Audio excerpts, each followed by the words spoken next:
like you have heard, we will be dealing with the general topic of giving under the topic, particularly the principle of the tithe. Well, depending on your background, where you came from or your experiences, when you hear the word giving, it may elicit in you, I hope, joy and excitement, anticipation. Oh my goodness, we get to hear about giving.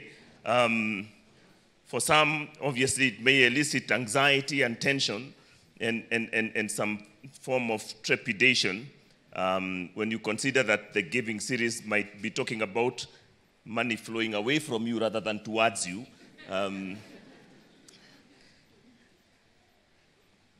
But whatever your experience, I hope you stay long enough to understand the important universal and spiritual principles that we'll be espousing here during this important series known as the principle of the tithe. And I hope that as I go along, I hope to answer many of the questions that you may have, others that you may have asked, others that you may never have asked, but you still have. I hope that we'll touch on them, on these general principles as we discuss this matter. Obviously, I would like to first tackle the most obvious question: what is tithing? I think we have a good general idea of what tithing is, where did it come from, and why do we do it? The simple answer to that is this, that the word tithe is derived from the Hebrew word for a tenth, or 10%. It comes from the scriptures, where God expected his people to give 10% of their income to support the work of the temple and the priests who led worship in the nation of Israel. That's the Genesis.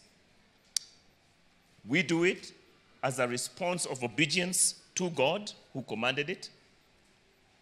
And as we go along this series, I will bring along some associated terms that are associated with the word or the concept of tithe, the idea or the term first fruits, and also the idea of the firstborn.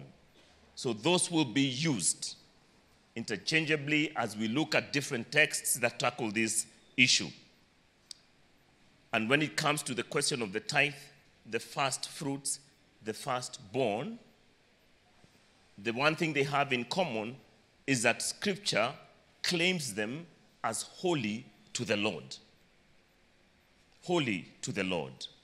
Our anchor text for the question of the principle of the tithe will come from Leviticus chapter 27, verse 30 to 34.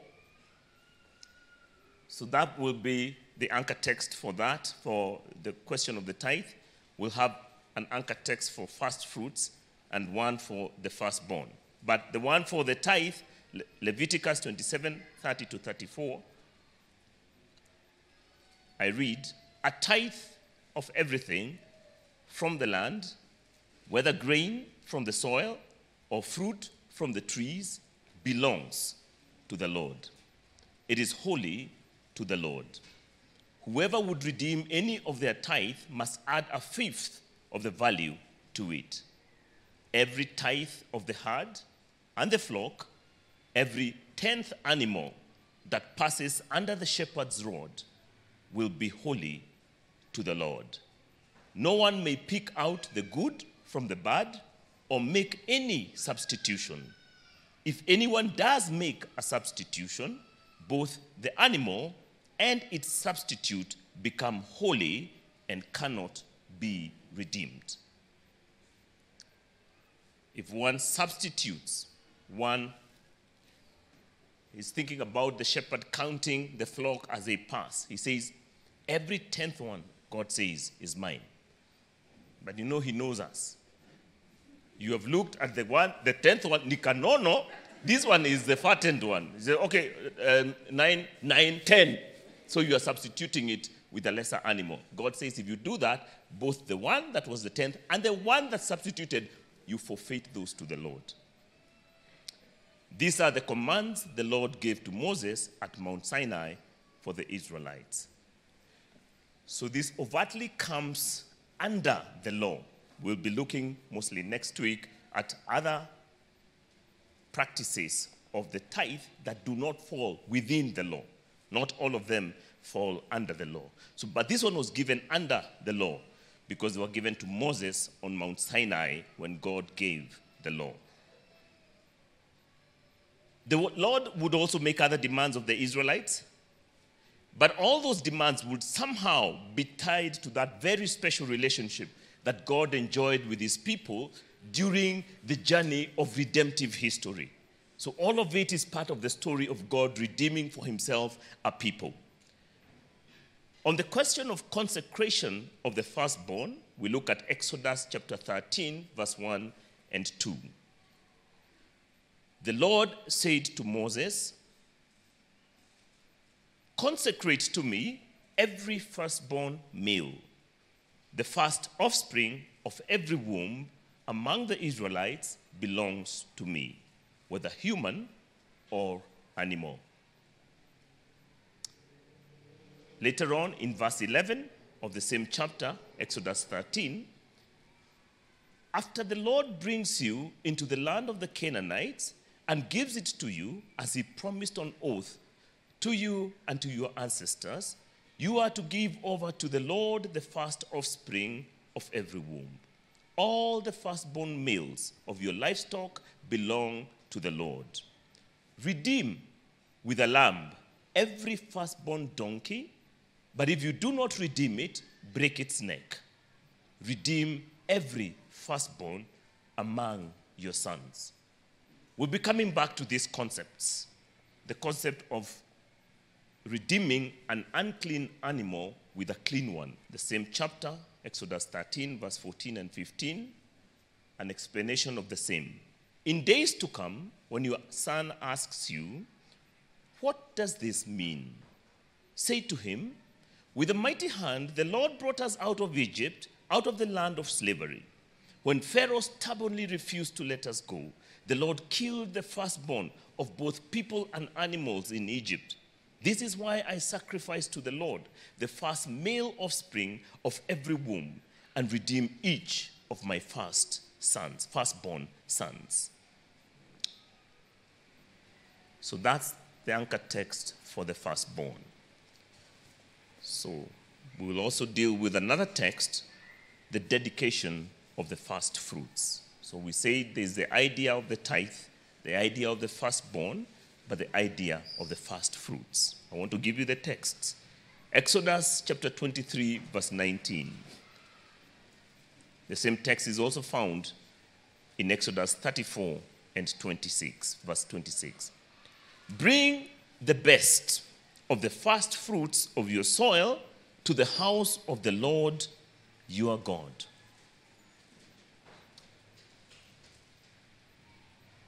Bring the best of the first fruits of your soil to the house of the Lord your God. Again, dealing with the same idea of first fruits, Leviticus chapter 23, verse 9 to 11. I give you the text in case you will want to study on your own. But don't worry, we'll get to each one of them and unpack them. We are laying a foundation here. The Lord said to Moses, "Speak to the Israelites and say to them, when you enter the land I am going to give you, and you reap its harvest, bring to the priest a sheaf of the first grain of your harvest. He is to wave the sheaf before the Lord, so it will be accepted on your behalf. The priest is to wave it on the day after the Sabbath." So you brought the sheaf, but it will not be waved on the Sabbath day. It will be waved on the first day of the week, the Sunday. There's significance to that. In verse 14 of the same text, Leviticus 23, "You must not eat any bread or roasted or new grain until the very day you bring this offering to your God. This is to be a lasting ordinance for the generations to come wherever you live." In other words, you have brought in your first fruits, the first harvest. Come and present it to the Lord. And until you have done so, you may not eat of that grain. You may not bake bread or roast it or eat it in any form until it has been presented to the Lord. So why does God demand the tenth? Why does he take the firstborn? Why does he claim the first fruits? These were the commands that he had given. But in later years, they were flouted by the Israelites. And there were consequences to the flouting of that ordinance. We find, for example, in the book of Nehemiah, after many years have gone and many disasters have fallen upon the Israelites, Nehemiah returns to rebuild the walls of Jerusalem, which have been destroyed and burnt with fire. Part of the process of returning or reconstituting Jerusalem and bringing back the people is to restate these things that God had said.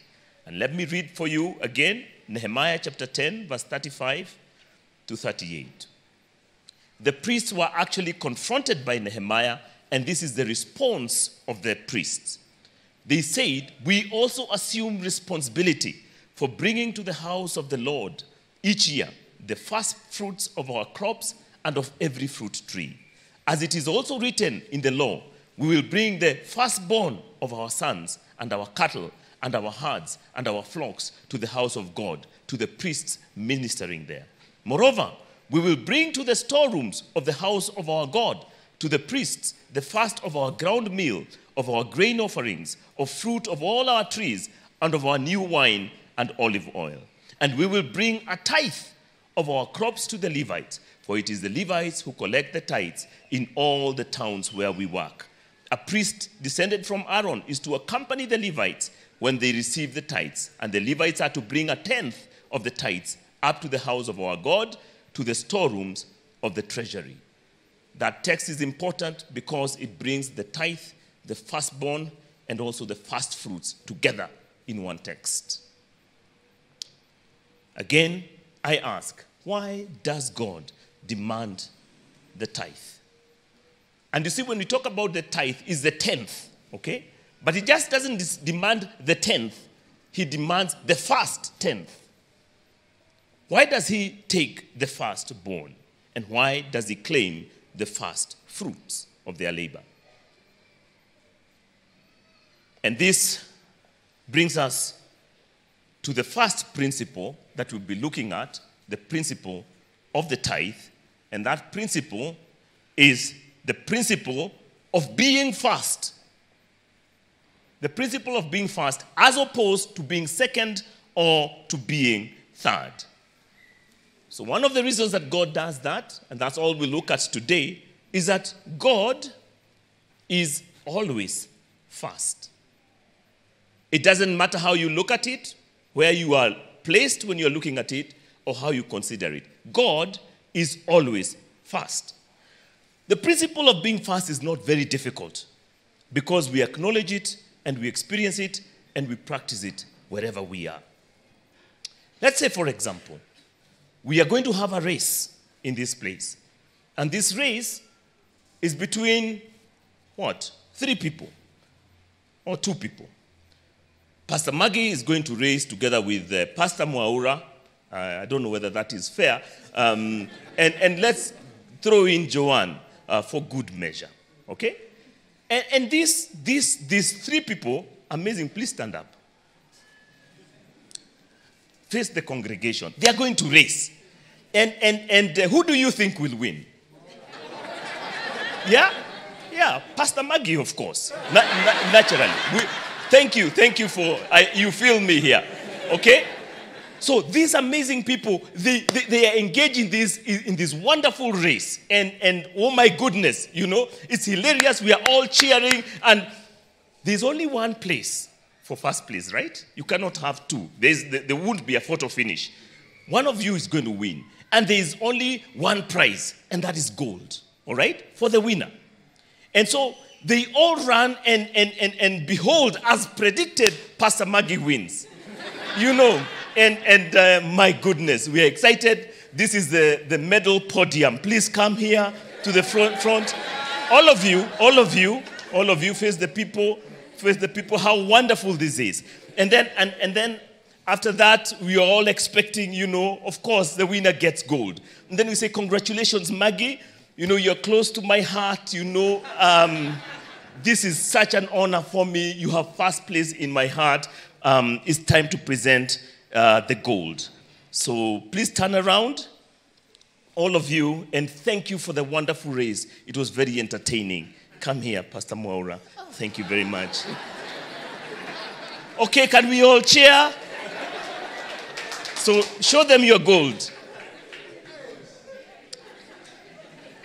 Is there something wrong with that picture? Why? We all said, and I acknowledge and say, she was first. In fact, you have first place in my heart. And I know that even what you said about us washing the baby was for illustration purposes, only. It wasn't, we know. But I've given her assurance that she has first place in my heart. But when it came to awarding the medal, who did I give it to? It's the second. There's something wrong with that picture, isn't it? Because we acknowledge that we have to honor the one who was first. It's called the principle of being first. And if you don't honor it, the world is out of balance. There's something wrong. We've all watched the race, and then, please sit down, thank you very much. But when we are coming out of this place, it's like, I don't know, why did he do that? We all saw Maggie win. I mean, how can Mohora get there? No. There is something wrong. Everybody is unsettled, and everybody is unhappy. It's a sense of injustice, a sense of unfairness. This is not right.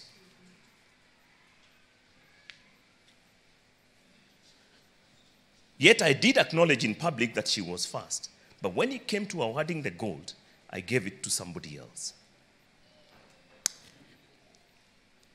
In the same way, if we are queuing, say we're in a bank, and there's a queue, and somebody else, it's a long queue, I've been here waiting for a while, and just about when I'm going to be served, somebody else breezes from outside. They have just come.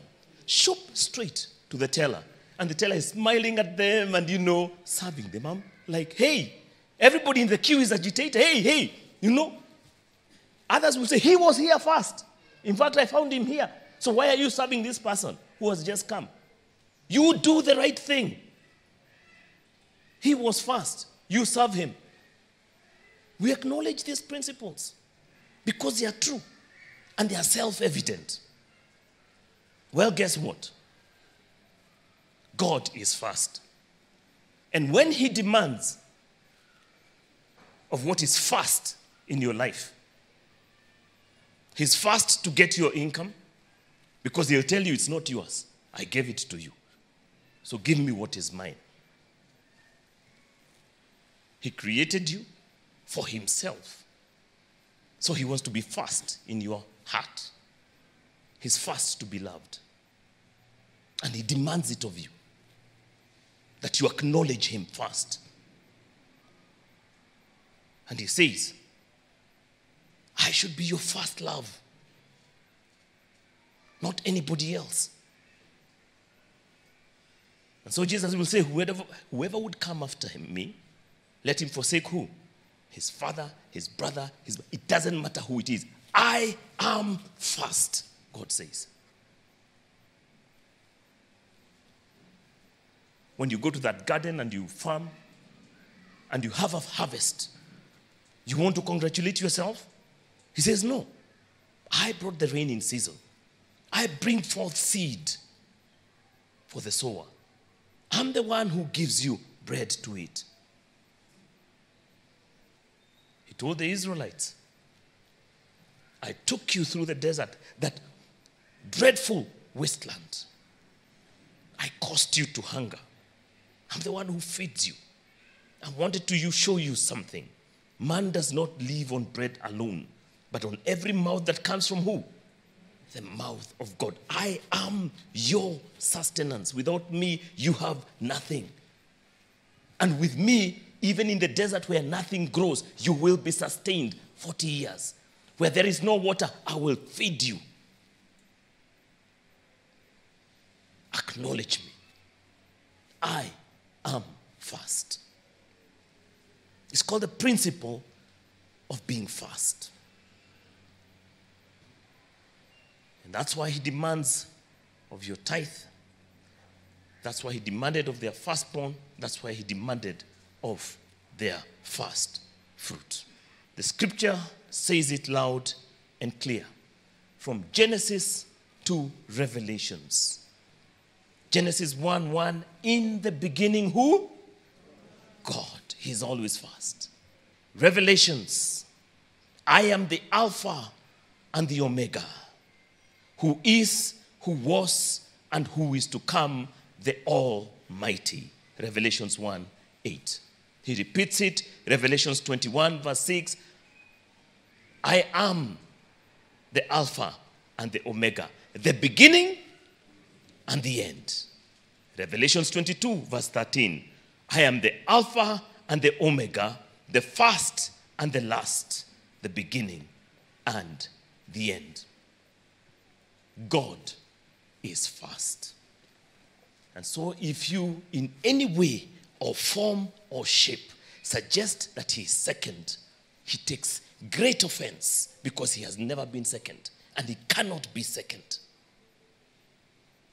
And when you treat him as second and give him what is second, and give him not what is first but what is left over, he says, I cannot take that. In fact, he says, for I am a great and mighty king. In one of the occasions, he will tell the Israelites, try and take it to your governor. See if he'll accept it from you. How dare you bring it to me? Unacceptable. I am fast. You give me the first. You give me the best. You give me your all. That is the condition of dealing with God. The principle of being fast. Listen to Isaiah chapter 43, verse 10 to 13. God's own self-declaration. You are my witnesses, says the Lord, and my servant whom I have chosen, so that you may know and believe me and understand that I am he. Before me, no God was formed, nor will there be one after me. I, even I, am the Lord. And apart from me, there is no salvation. There is no Savior. I have revealed, and I have saved, and I have proclaimed. I am not some foreign god among you. You are my witnesses, declares the Lord, that I am God. Yes, and from ancient days I am he. No one can deliver out of my hand. When I act, who can reverse it? I am fast. You know what else God is saying? I am above all. I am before all. I am over all. I am after all.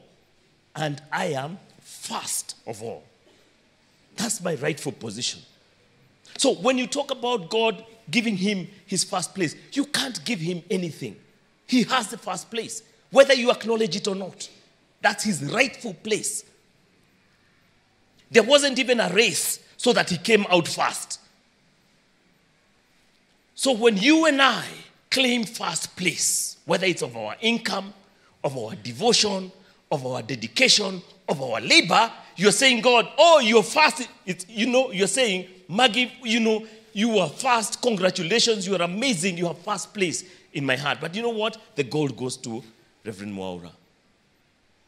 In this case, we say, oh, when it comes to my own labor and my own, the gold goes to me. Lord, sorry. You missed out on this one. God is saying, no, it's not possible.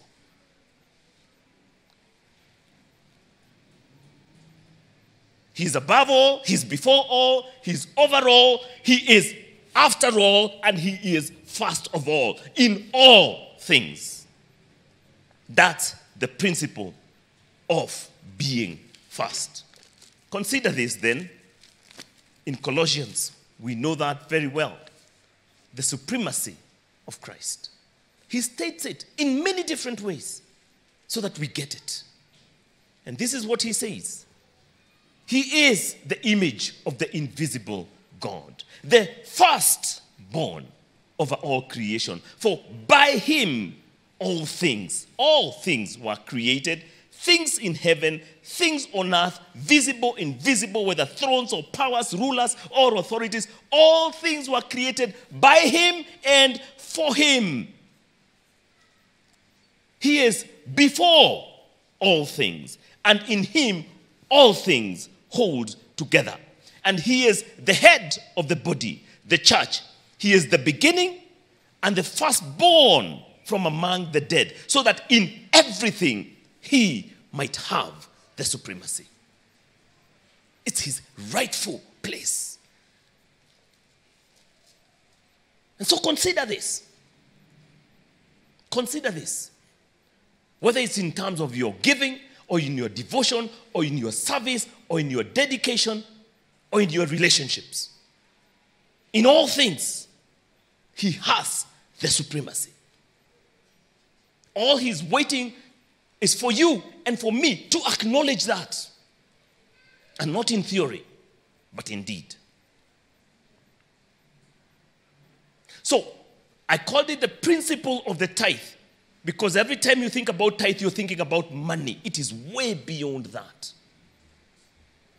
It's a principle of life by which you and I enter into relationship with God. And we will see how far back it goes. It precedes the law, it supersedes the law, and it is even after the law. And we will see that in the days to come. But today, suffice it to say this, that God expects that you and I will acknowledge him with our substance. And substance is not just about cash. It goes way beyond that. And so, in everything, Jesus and God have the supremacy. The first principle of the tithe, then, is that tithing is not about you. It's about God. It's not about me and my income. It's about God and my relationship to him. When you give your first fruits, when you give your tenth, when you give the best of every portion that you have, you acknowledge that God is first, not you and not me. You honor him by giving him first place in your life, in your love, and in your labor. That's the principle of being first. Honoring God, not just with your life, not just with your love, not just with your labor, with everything that you are. Proverbs chapter 3 puts it well. Trust in the Lord with all your heart, and lean not on your own understanding. In all your ways, submit to him, and he will make your paths straight. And then following that, verse 9 and 10, honor the Lord with your wealth, with the first fruits of your crops. Then your barns will be filled to overflowing, and your vats will bring over with new wine. It's actually tragic that is the second part that motivates us to honor God, so that our vats may be overflowing. We honor him because he's worthy of honor. That's the reason that you come to him. He's a great and mighty king. You and I appear before him in awe and in reverence, and we worship him for who he is. And God is honored, and God is glorified when we do that to him and for him. And today, as we open up this series and begin these conversations, how have you honored God in your life? How have you honored God in your relationships? How have you honored God with your labor.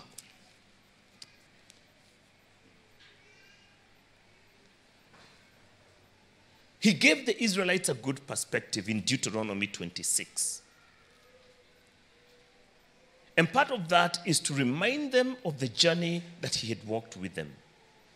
And that when he calls them and makes requirements and makes demands on them, they should look back at where he got them from. So that when they come here, they can consider with what joy they are willing to submit to his leadership, to his lordship, and to his kingship. Because he's not just a good God, he's generous, he's kind, he's merciful, he's gracious. And when he asks of whatever he's asking for, it's really the least of an ask compared with what we have received from him. He told the Israelites, when you have entered the land the Lord your God is giving you as an inheritance and have taken possession of it and settled in it, take some of the first fruits of all that you produce from the soil of the land the Lord your God is giving you and put them in a basket. So these are not yours. I am the first giver. I'll bring you into this land, and this land will produce crops. And when you produce those crops, remember where you're coming from. Remember who has gifted you with this. And he says this, put them in a basket. Then go to the place the Lord your God will choose as a dwelling for his name. And say to the priest in office at that time, I declare today to the Lord your God that I have come to the land the Lord swore to our forefathers to give to us. In other words, God has kept his promise to me. I declare.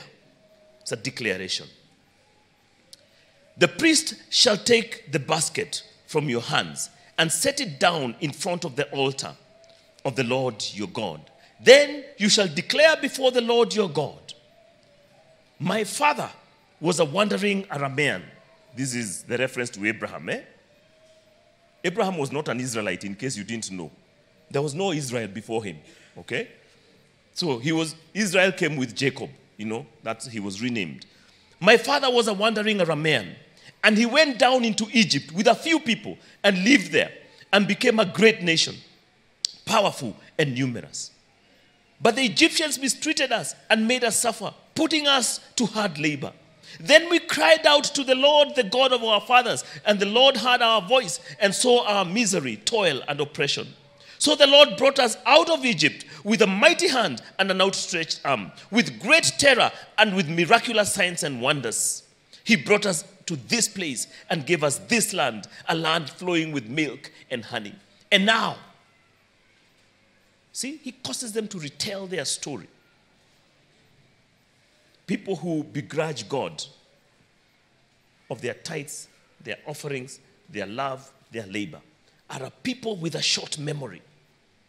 They forget where God got them from.